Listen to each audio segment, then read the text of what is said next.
یہود اور ہندو گٹھ جوڑ، مسلم نسل کشی پر انتہا پسند مودی کو اسرائیل نواز پالیسی پر کڑی تنقید کا سامنا ہے۔ بھارت اور اسرائیل کے دہشت گردانہ مکروہ کردار نے خطے کو پھر جنگ میں دھکیل دیا ہے۔ اسرائیلی جارحیت کی غیر مشروط تائید نے بھارت کی نام نہاد غیر جانبداری کے دعووں کا پول کھول دیا ہے۔ بھارت میں اپوزیشن جماعتوں نے مودی کے گزشتہ ہفتے اسرائیلی دورے کو شدید تنقید کا نشانہ بنایا۔ بھارتی اپوزیشن نے کہا مودی کے دورے نے ایران پر فضائی حملوں کی تائید کا تاثر دے کر خطے کو بحران میں مبتلا کر دیا۔ ترجمان کانگریس نے کہا ایران پر حملوں پر مودی کا رد عمل بھارت کی اقدار اور مفادات سے غداری ہے۔ عالمی جریدے بلومبرگ نے لکھا ایران میں بڑھتا ہوا بحران بھارتی معیشت کے لیے غیر یقینی صورتحال پیدا کر رہا ہے۔ عالمی جریدے نے مقبوضہ کشمیر کے مسلم اکثریتی علاقوں میں بھارت کی جارحانہ تشدد کی تصدیق کر دی۔ بلومبرگ نے کہا ایران پر حملے سے بھارت کو تیل کی قیمتوں اور تجارتی خسارے میں بڑے نقصان کا سامنا ہوگا۔ اسی پر بات کرتے ہیں، بریگیڈیئر ریٹائرڈ راشد ولی جنجوعہ صاحب ہمارے ساتھ موجود ہیں۔ بریگیڈیئر صاحب بہت شکریہ ایئر کو وقت دینے کے لیے۔ بھارتی وزیر اعظم کی اسرائیل کی تائید ثابت کرتی ہے کہ بھارت کسی بھی ملک کے ساتھ مخلص نہیں ہے اور خطے کا امن طے بالا کرنے میں بھارت ہمیشہ پیش رہتا ہے۔ جی ہاں، بالکل، اس میں تو کوئی شک و شبے کی گنجائش نہیں ہے کہ کجا وہ بھارت جو فلسطین کے لحاظ سے ایک ڈیفرنٹ پالیسی رکھتا تھا کئی دہائیوں پہلے، اب وہ مودی صاحب نیتنیاہو کے سامنے بالکل زمین بوس ہوئے ہیں اور اس کی قدم بوسی کر رہے ہیں۔ اب یہ ان کا ایک ایسا خطرناک گٹھ جوڑ ہے جو شارٹ ٹرم چھوٹے مفادات کے لیے بھارت کی جو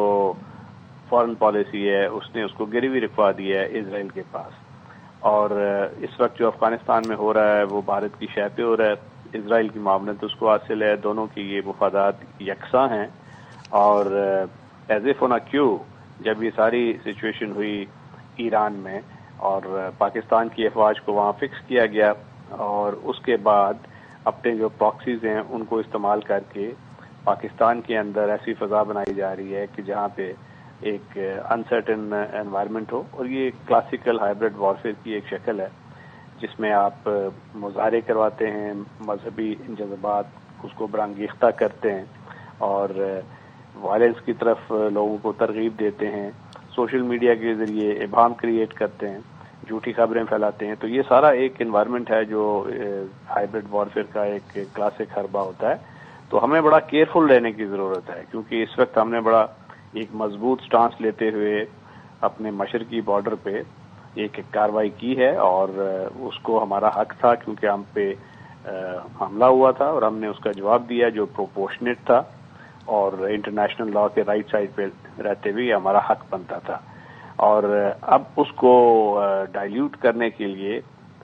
ہمیں اندر کے جو نفاق ہے اس کا سامنا ہے، اور ان کلیویجز کو جو سیکٹیرین ہے اس کو ابھی ایکسپلائٹ کیا جا رہا ہے۔ یہ بڑا خطرناک سچویشن ہے کیونکہ لوگوں کو اس چیز کا ادراک کرنا ہوگا، خاص طور پہ جو مذہبی علماء ہیں یہ ان کی بہت ذمہ داری ہے کہ اس وقت لوگوں کو صحیح راہ سجھائیں، نہ کہ ان کے جذبات سے کھیلیں۔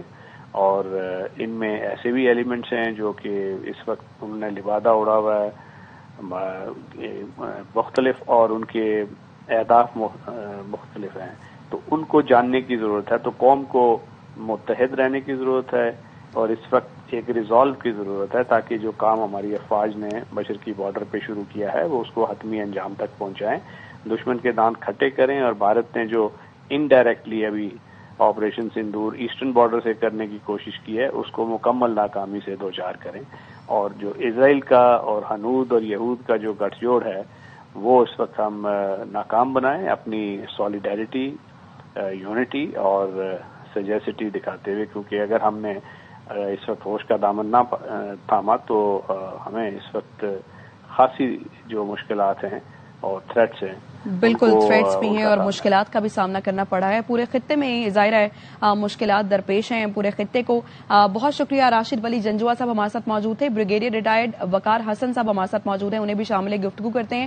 بریگیڈیئر صاحب بہت شکریہ ایئر کو وقت دینے کے لیے۔ بھارت کی اگر ہم بات کریں تو اسے کبھی بھی خطے کا امن عزیز نہیں تھا، وہ کبھی نہیں چاہتا کہ خطے میں امن ہو، ہمیشہ ایسے اقدامات کیے جاتے ہیں اس کی جانب سے جس سے خطے کا امن خراب ہو۔ مودی نے